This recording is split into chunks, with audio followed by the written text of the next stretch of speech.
पैगाम त कायम हिते करणो इस्लाम चो इंशाअल्लाह जमीयत संदोही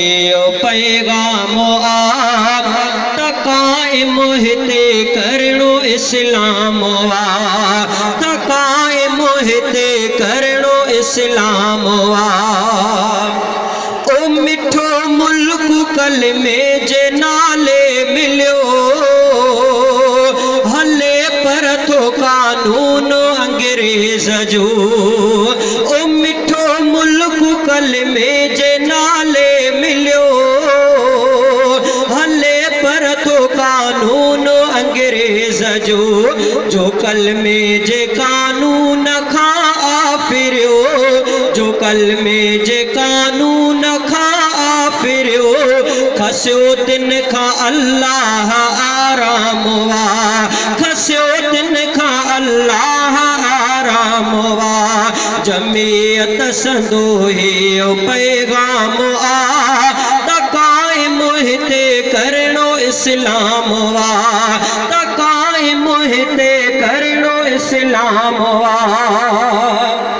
ओके गद्दार था जेल अंदर रहल के ना अहल बनिया के जल्लावतुल के गद्दार था जेल अंदर रहल के ना अहल बनिया के जल्लावतुल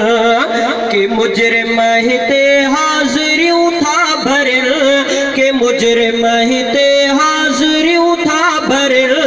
डिठो कौमतिन जो ही अंजाम डिठो कौमतिन जो ही अंजाम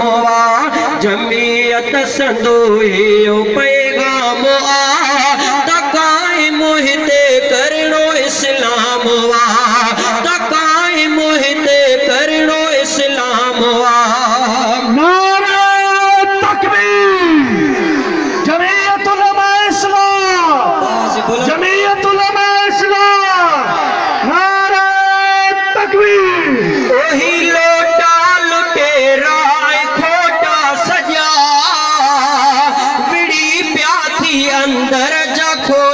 सजा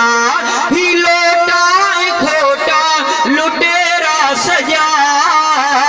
विड़ी प्याथी अंदर जा मेरा सजा खड़ी मुल्क मां व्याज तेरा सजा खड़ी मुल्क मां व्याज तेरा सजा कयो तिन के अल्लाह बदनाम कयो तिन के अल्लाह बदनाम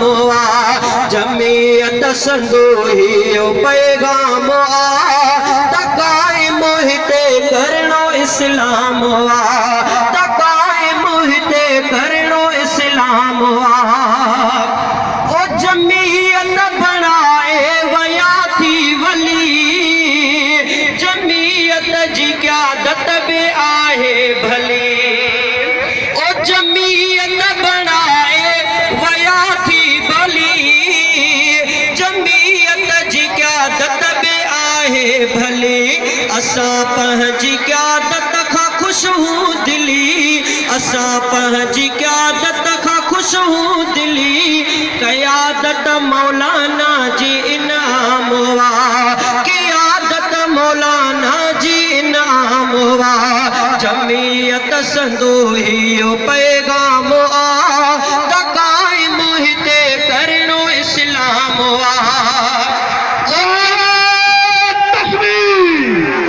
जमीयत उलमा इस्लाम कायदे जमीयत मौलाना फजलुर रहमान नारा तकबीर ओ जमीयत के प्यारो अपह जो वतन ए शहजादा चाहे थी सुख ऐं अमल ओ जमीयत के प्यारो अपह जो वतन ए शहजादा चाहे थी सुख ऐं अमल शरीयत सा खुशहाल थी दो चमल शरीयत सा खुशहाल थी दो चमल बियो सारो कानून नाकाम पियो सारो कानून नाकाम इस्लाम आ जमीयत संदोही पैगाम आ त कायम हिते करणो इस्लाम आ त कायम हिते करणो इस्लाम आ। बारकल्लाह जज़ाकल्लाह। हिन वक्त हमारे सामो मुजाहिद जमीयत ललकार जमीयत आलम बामल